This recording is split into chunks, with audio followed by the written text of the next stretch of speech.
Tuesday first. Paul, a good performance from the lads. Yeah, good performance in patches. Yeah, it was. Obviously, I wasn't there. I've watched the video back. The first thing is pleasing to get a win.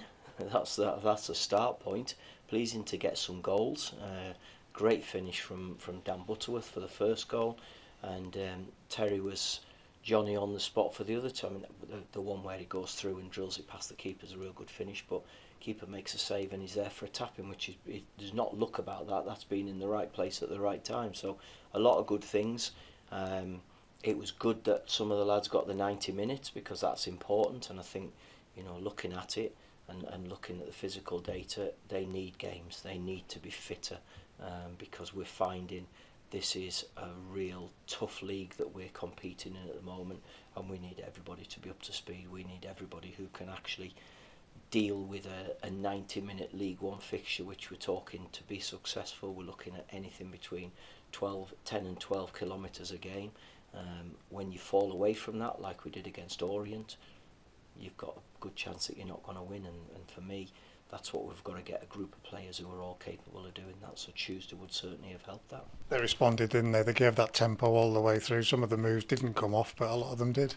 Yeah, listen, I'm not going to sit here and say it was brilliant, because it wasn't brilliant. We were playing against a young development side from Blackpool, who started the game really well, caused us problems, but we settled into it, got ourselves ahead because of a great strike from Butts, and then you get into a real comfortable position at 3-0, and then we fell away, which tells me that the fitness levels are not quite there. And I know there was changes, there was younger players coming on, but it's not all about that. It's about the senior players making sure they continue to do it properly. So there were some good things out of it. There definitely was a vast improvement on some of the other performances that we've had. There's still way to go to get to where we all want to be. Corey gave us a bit of a scare. Looked like he rolled his ankle towards the end. Yeah, he did. He got involved in a collision just outside of the box, and then another one where he made a block at the near post. But he's fine. He did roll his ankle, but he's okay. He's fit to train and okay for the weekend. Ben Barkley, I have to say, was spraying the passes around, particularly early in the game. He looked comfortable. Yeah, he did. Yeah, and he's somebody who's getting fitter. He's missed a big period of the season so far, so he just needs games, and that'll help him develop. So no, he came through it fine. He was breathing at the end, breathing very heavily at the end, and his recovery runs weren't as good as they were early on in the game, but he got through it, and again, that will stand him in good stead moving forward. You called it at the weekend that Dillon and Hunts wouldn't be ready for the Tuesday. Are they still on track for the end of this month? Yeah, I mean, Dillon's back in training. Hunt still hasn't joined in training. He tried to do some work at the end of last week, at the weekend, and wasn't able to complete it. He was still feeling it. Calf injuries are strange, because you get to a point where you're not getting any pain in it and you feel as if you're ready to go, but the minute you start to try and build up, that's when it starts to come back again. So he had that situation last weekend, so we've had to take him off feet again for a few days, but hopefully by the end of the month he should be right. Dillon is probably ahead of him, in all fairness, but we've got Hunt and we've got Jack Ellis, who are still the short-term ones who are unavailable, and hopefully that'll change over the next few weeks. What was it with Jack? And again, is that, you've just mentioned it might be short-term, is that one where we've just got to take a precaution with him? Well, there's definitely something there. I mean, he played in the game against Forest 21s.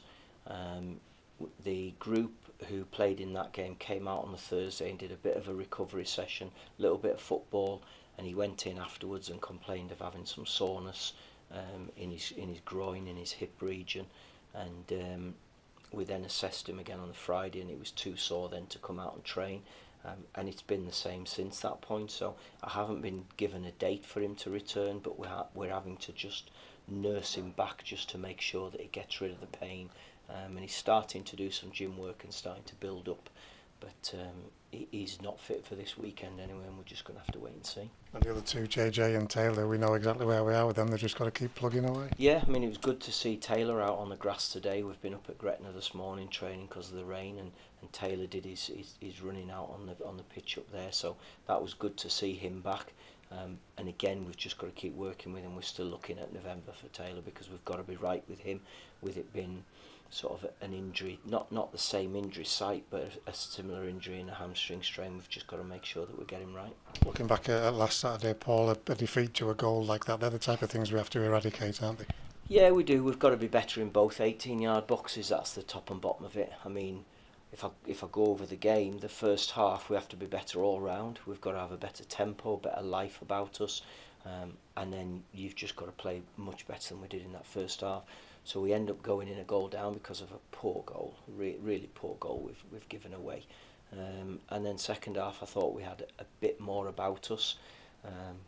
But the lesson is you can't start any game like that. You know, again, if I go back to metrics that we can check them, we can see.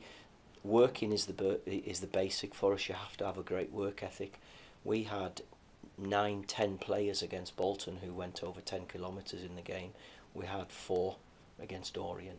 Now, you can take football out of it. If you don't work hard, I'm sorry, but football's a running game and you're going to give yourself problems, and that's the base for us.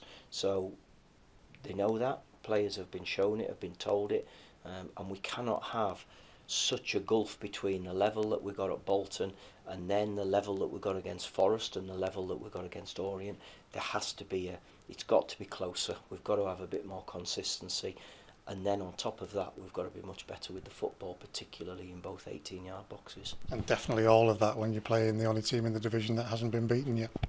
Yeah, no, it's a brilliant game to look forward to. I really do think it's. I said to the players this morning, last season you earned the right to be involved in these games. You earned it by going and being successful. So we have to relish these sorts of games. We'll go into a really good stadium against a good team who, as you say, haven't lost, sitting at top of the table because they deservedly are sitting there. But it's a great challenge for us. It's one that we've got to go and really embrace and give it our best shot. And they'll be confident, they're bound to be, because of they're at home and playing the way they are, but it's a League One team. No, of course it is, yeah. They're, we're there because we deserve to be there. The league table isn't pleasant for us at the moment, but Portsmouth will be sitting and thinking everything's rosy in the garden. They've not lost this season. They're sitting top of the table. They've had a 2-week international break where they can rest and recover. Manager's got Manager of the Month, so we've got to make sure we spoil it. That's all we can do. We can go there and make sure that we have a level of performance that deserves to get something out of the game. We could pick players out, Colby Bishop up front. You could go all the way through the team and pick out players who are performing really well at the moment. But again, the fact is that if we do our jobs, we'll restrict them. Well, you're going to have a whole host of players who are doing well if you sit in top of the league, and I think is it eight wins and four draws they've had. That tells you that as a group they're doing well, and we've got to go there, make it as really difficult as we possibly can for them to get their game going, but also show what we're about. We showed what we're about at Bolton.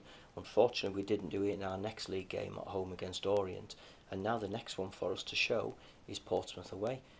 It's one of them games where everybody's probably already made their mind up. It's going to be a home win. We have a chance to make it something different, and that's what we'll intend to do. Fratton Park, you said it already, it's a great place to play football. It gets a good atmosphere going. I think it's a great atmosphere. I've played there a few times in my career, and it is a really good place to go and play. Again, like I say about all places, they're only good places if you get a performance and a result, and that's the only thing on our mind at the moment. It doesn't shift on the map, neither do we. It's a long journey, but that's all part of it. Yeah, there's no point worrying about things like that. I mean, I worry more for the fans. We'll go down and travel in the right way, and we'll prepare properly, and we've just got to deal with it. We knew that when the fixtures come out, that we've got Portsmouth away, which is a long trip. We've got Exeter away, which is a long trip. So what? It's brilliant, great to be involved in these games, and I'm really looking forward to this one. Somewhere around 650 as we head towards the ticket sales knockoff. That's 150 more than the last time we were there. That shows us again that the fans are there. They want to be part of all of this. Oh no, they do, and that's up to us to make sure we keep them part of it as well. We've got to perform. We have to put on the right performance. Got to show the right work ethic. And if we do that, then we'll make it a good day. If we don't, then we know we have to take whatever comes from that. Same message to the lads, just imagine in front of them at full time if you've done something really good down at Fratton Park. Well, we've all got the memory of what happened the other week at Bolton, and we've got those memories of away games where we've gone and performed, and we want to keep that. We want to give ourselves a fighting chance by performing, hopefully getting a result which ultimately gets us moving up the league table and hopefully into a better position. Just away from the football, Paul, can you recommend Mulan Rouge? Oh yeah, definitely. Yeah, I've had a really positive week this week with my son's opening night this week. So, I missed the game on Tuesday for selfish reasons. I accept that because you don't often get a chance to see your son open Mulan Rouge on the West End. So I was there, and it was a definite proud parent moment. So I was chuffed to be there. I know with yourself, your wife, all your kids, you've said the same thing consistently. You get your rewards in life if you work hard. But when you sat watching a headline, Dom is the headline act on the West End, do you have to pinch yourself sometimes? Oh God, yeah, without a doubt you do. It's incredible. But I actually relate it to football as well, because Dom spent just under 2 years on Broadway as an understudy to the lead in Book of Mormon, and he had to sit every single day ready to go and perform. He had to warm up, go back to his dressing room, sit and wait in case anything happened to the Elder Price, who was playing, the guy playing Elder Price, and he waited for months and months ready for it, and then he literally got a call, knock on the dressing room door at the end, coming towards the end of Act 1, saying Nick's been sick, you're going on at the start of Act 2, so he had to be ready. And that's how I relate it to football, because all our lads who had to play at Penrith in a game against Blackpool went to Wigan and Blackpool and Middlesbrough and played against Forest and whatever other games they've played in. They have to be ready, and that's a similar thing to being understudy. Dom had to do it for 18 months, nearly 2 years, and then you have to go and perform in front of 1,500 people who've paid money to come and see you. So that's how I relate it to football, and that's a good example of being a professional. So I looked at what he went through in New York, and now he's got that opportunity, and I hope that players understand that it's not a real hardship to be out the side, but you've got to make sure you're ready, and I hope there's a chance comes up for them and they're ready to go and take it like Dom has. And just ending on that, Paul, we've got Portsmouth, Burton, Cambridge all in the space of 8 days. The fact of the matter is that we've got to cope with it. Yeah, we have to cope with it. You look at the run of fixtures that we've got coming up, there's some brilliant games to look forward to. And as a footballer, if you can't get up for that, then we've got serious problems. So no, really good rack of games coming, and we're going to need everybody. This weekend we have 17 outfield players fit and ready to go, so everybody's going to be needed over this next run. Thank you.